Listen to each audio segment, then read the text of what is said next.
What a catch!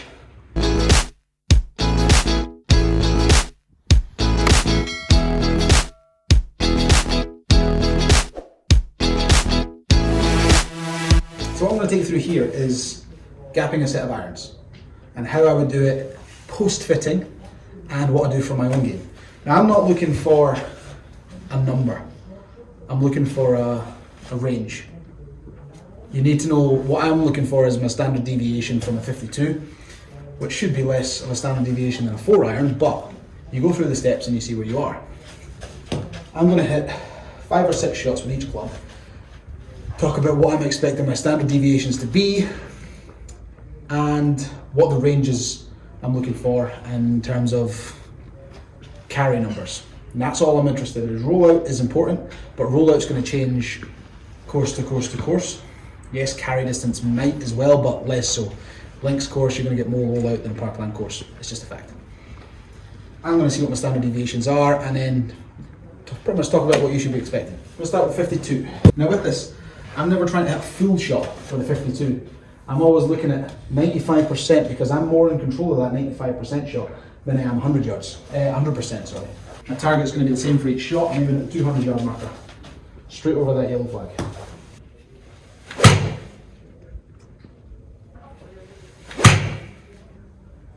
For example, that was a better strike than the last one. I felt more in control of it and it's probably gone further. 114.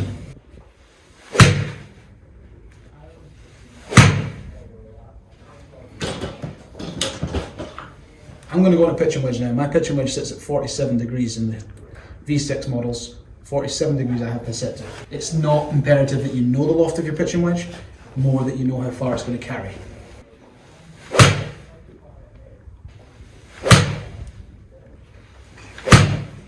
So really this kind of test, if you're buying a new set of irons, I would always want to allow a little bit of time to embed the use of them in. Get the feel of them, get used to them.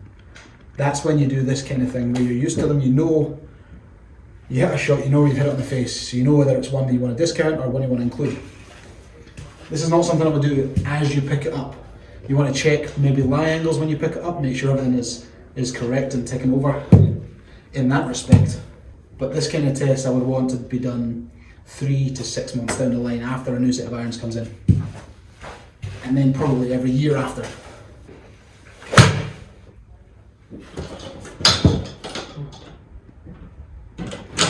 So I'm going to fast forward on a bit, run you through all the things. I'm going to go through all the clubs and stop probably when I get to the 7 or the 6 iron.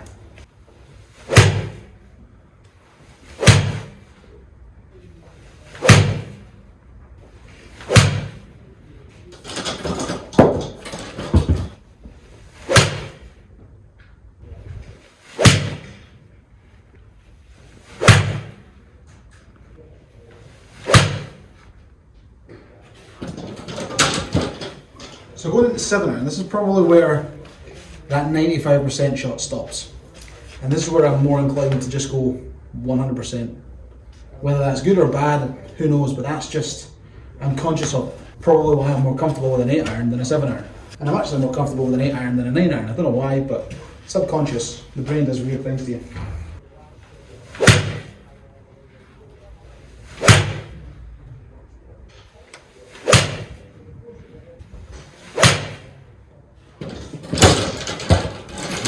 This is where probably the 200 yard mark's coming in, not in carry but in rollout. In carry distance, I'm probably looking at anything between 179, 190 carry. So when you do try and go through a gapping session, if you choose to, once you've ordered, if you buy clubs, this is not about finding, like I said at the start, this is not about finding exactly how far you can carry each individual club. It's about finding that range. The smaller the better, but it's about knowing between where and where you can pitch the club for then you to judge the rollout or backspin.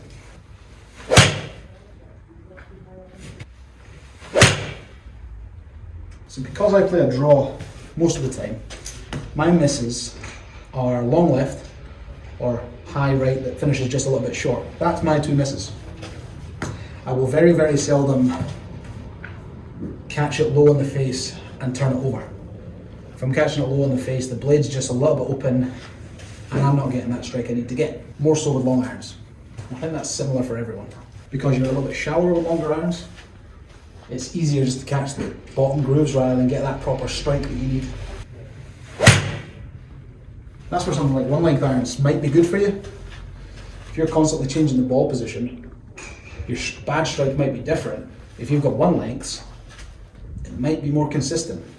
That might be a reason to test it.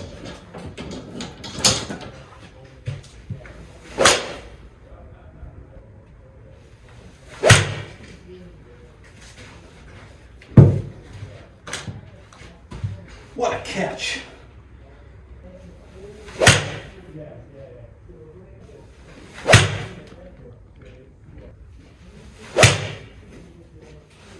That was my perfect 5-iron. That was my perfect 5-iron. 197 yards carry. I used to always see this as my kind of 200 club. Now I see it as carrying 190 to 200. Because my best shot always carried 200, I thought I can get this 200. But I have to hit it perfect. If I've got 195, I'll hit a 5-iron. Because I know it's going to get very, very close to it. 5 yards big is fine, 15-foot putt. Give me that.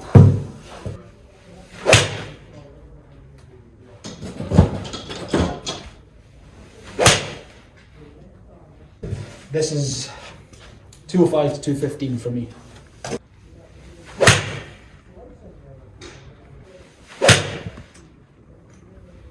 Assuming I hit it well.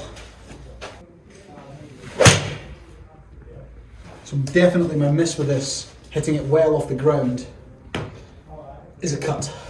With my shorter irons, I do draw it, but with the longer irons, I find it easier to control it if I fade it, and it's strange. But I'm a strange guy, so. And I don't mean it's strange to prefer a fade over a draw. I mean it's strange to have two different ball flights depending on the number of the iron you're hitting. So the reason I'm doing this is to show you really what the expectation should be on the number of iron that you're hitting in terms of carry distance. Now the numbers I'm going to show you in a wee second, I have built in a range. Based on the shots that I hit there, I hit 6 or 7 shots with each, discounted probably the worst shot with each of them, and then took that. That's my range. So the top number is the best I can hit it. That is hitting it 100%. And the drop down essentially is if I don't quite catch it or do something slightly wrong. Obviously there are other anomaly measures in there that if I chunk one or completely thin it, they're discounted in this range. That's an anomaly, and then I need to sort that out myself. The numbers I'm giving you here are from good shots to slightly mishit shots. Let's put the numbers up. I mean, starting at gap wedge there, what you're looking at is 115 to 124 yards. So 124 yards is going to be my cleanest. Going into pitching wedge, there is a bit of a gap there. So what I often do is I kind of grip down on the pitching wedge and I don't hit it full. So I reckon I've got another 15 to 20 yards of leeway with my pitching wedge based on the numbers that I've got there. Then the numbers get closer together. So 146 to 155 is how I hit my 9-iron. The distance between the best 8-iron and the worst 8-iron was probably the closest together. Like I said, I am more comfortable with an 8-iron. I don't know why.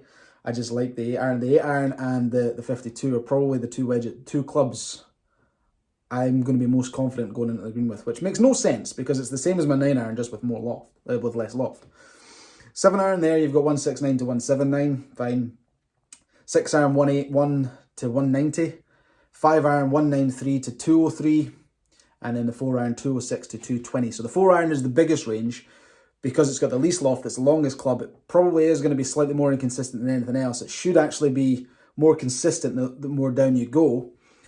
But that's just, mine's is not. So what I'm saying when you're going into a gapping session after you've bought a set of clubs and after you've played with them for a little while is you're not looking for one number. You need to understand that there should be a range of numbers there. And that range is what you need to have going into greens. So for example, put the numbers back up for a wee second.